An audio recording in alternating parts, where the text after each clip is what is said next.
I love puzzle games, like a lot, like a bad amount, like maybe just a little too much. I have put so much time into so many of these stupid things, and I plan on putting even more time into so many more. There is just something so special about being given a problem to solve, having all of the tools necessary to solve it, and then figuring it out all on your own. Whether the problem is using portals to get to the other side of a room, trying to climb a mountain as a stupid moron that just cannot jump, finding a place for all your belongings, or meticulously placing an infinite series of colored blocks in a way that just barely keeps them from killing you. Actually, that last one might be my favorite. As much as I love games like Portal or Unpacking or Superliminal, there is just something so special about the genius simplicity and endless replayability inherent to games about stacking an infinite barrage of falling blocks for hours on end. Falling block puzzle games are just incredible. They're simple and addictive, challenging but accessible, surprisingly repetitive, but also still infinitely replayable. And if you guys don't mind, I'd kind of like to talk about them for a little bit.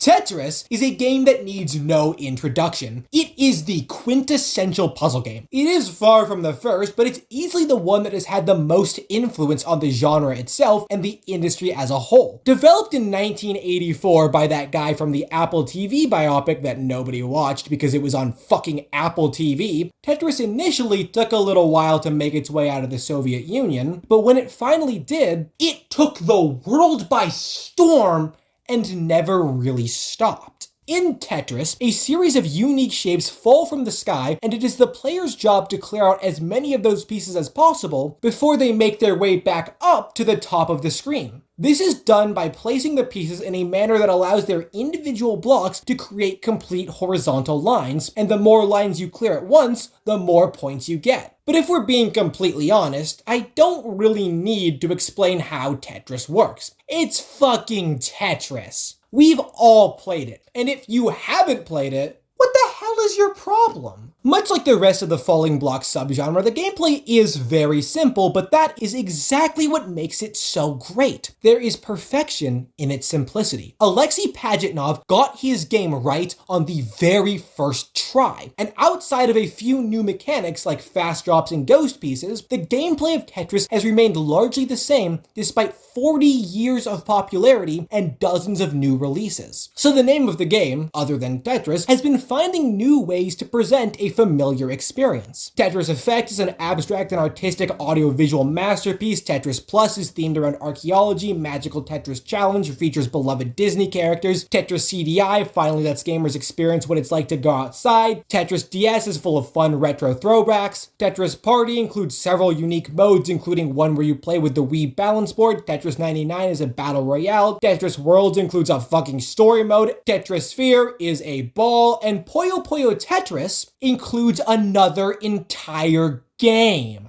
Yeah, sure, we can talk about that. Much like Tetris, Puyo Puyo is a falling block puzzle game, but where Tetris sees the player attempting to clear multiple lines at once in one fell swoop, the gameplay of Puyo Puyo instead sees the player setting up long-term strategies several moves in advance, and then setting off massive chain reactions that send entire screens of blocks crumbling into dust. Like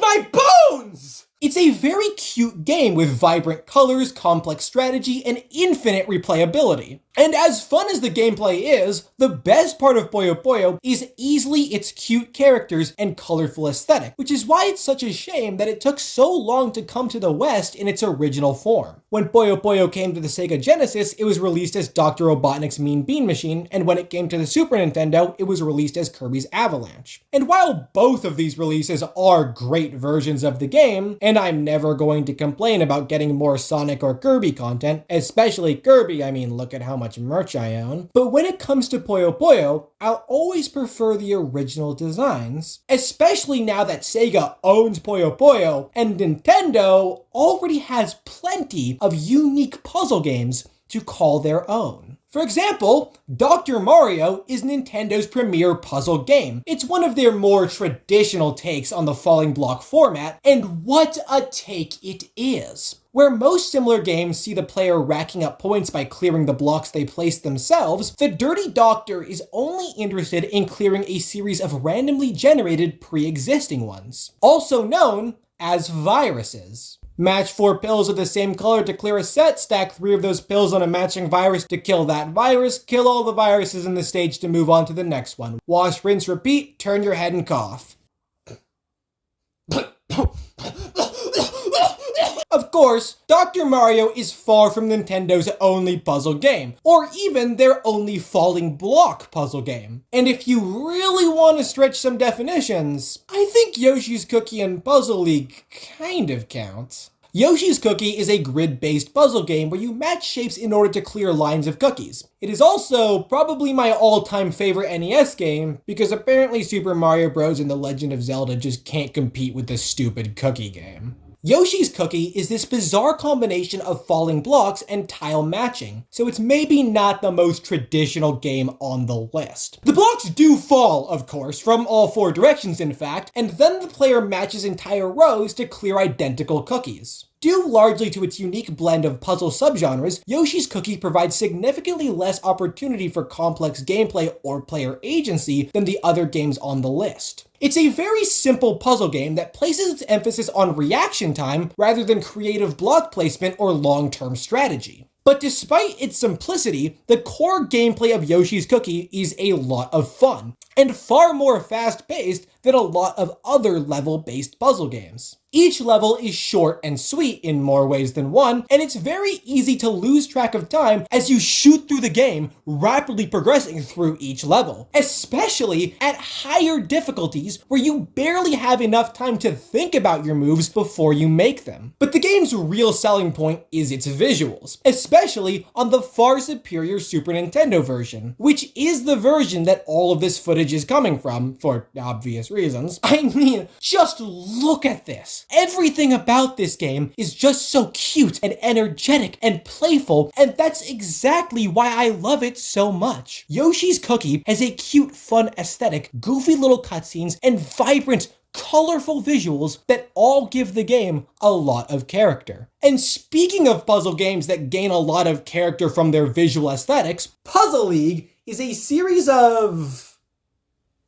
rising block puzzle games, I guess, where you need to match and destroy an endless tide of colored blocks in order to keep them from reaching the top of the screen. It's a fun, fast-paced, and addictive subversion of the subgenre's familiar tropes, and much like Tetris and most of the other games in the subgenre, its overall simplicity and lack of defining visual identity allows for it to take many forms. It's been a Yoshi game, a Pokemon game, an Animal Crossing game, the inside of an Apple store. Truly, the possibilities are endless. But no matter what form Puzzle League takes, or which name it's going by this week, it is a truly phenomenal series and one of the most fun games I have ever played. And I desperately need Nintendo to do something with this franchise. And then, of course, there are games like Kirby Star Stacker, Yoshi, and Wario's Woods, but when it comes to Nintendo's puzzle games, I only really care about the big 3.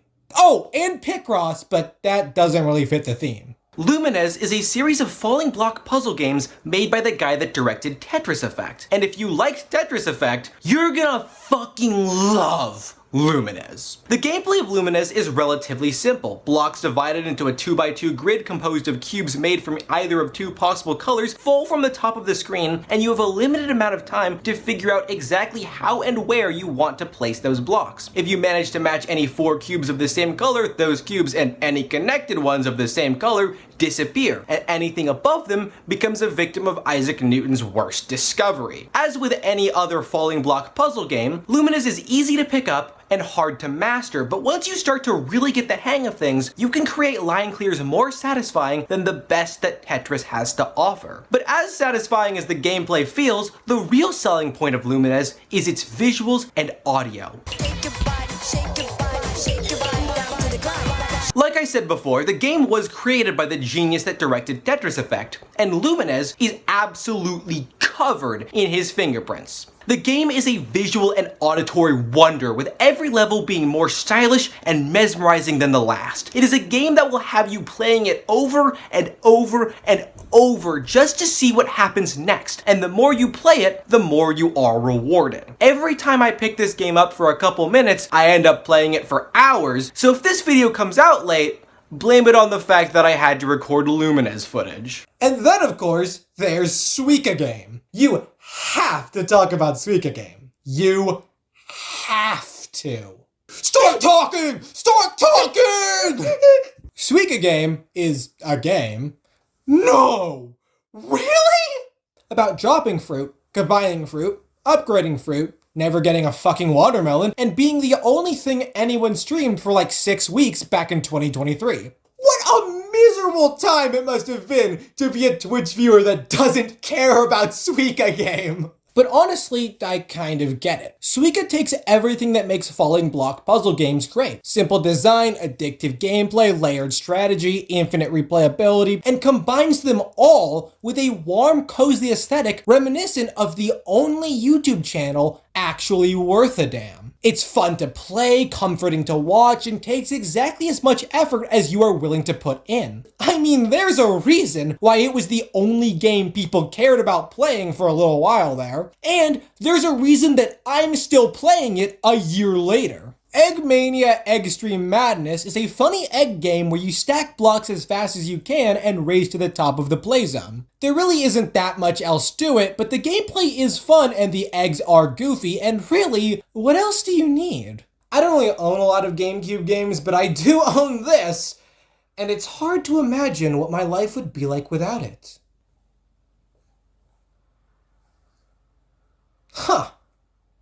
Well, yeah, honestly, this is a little bit better. Tricky Towers is a game that looks a lot like Tetris, because I figured this would be a good way to bookend the video. But instead of carefully stacking an infinite series of blocks to keep from reaching the top of the screen, Tricky Towers sees players placing a very finite amount of blocks as quickly as possible, racing to the top of the screen as quickly and stably as they can, or trying to score as many points as possible by creatively placing blocks in a very limited amount of space. So basically, everything Tetris doesn't want you to do. It's a very fun twist on what is quite possibly gaming's most well-established concept, even if it is a bit of an obvious idea, and it results in one of the most fun party games I have ever had the joy of playing. This is a game that is at its best with a full set of friends and a room full of people who are getting maybe a little too into it.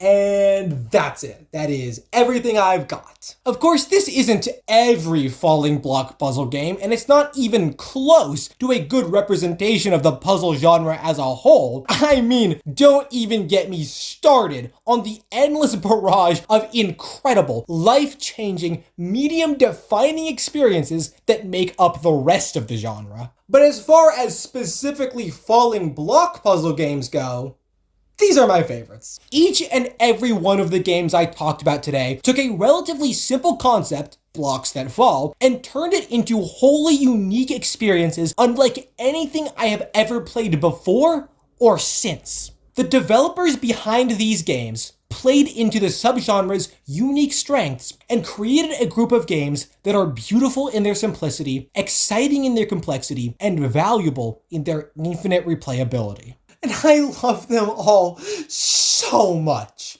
Please, please recommend more for me to play. Also, please play Lumines and Yoshi's Cookies so that I can stop talking about them for 5 seconds. Also, for the record, I already know that Puzzle League and Yoshi's Cookie don't count. Just stay out of the comments and let me have this one.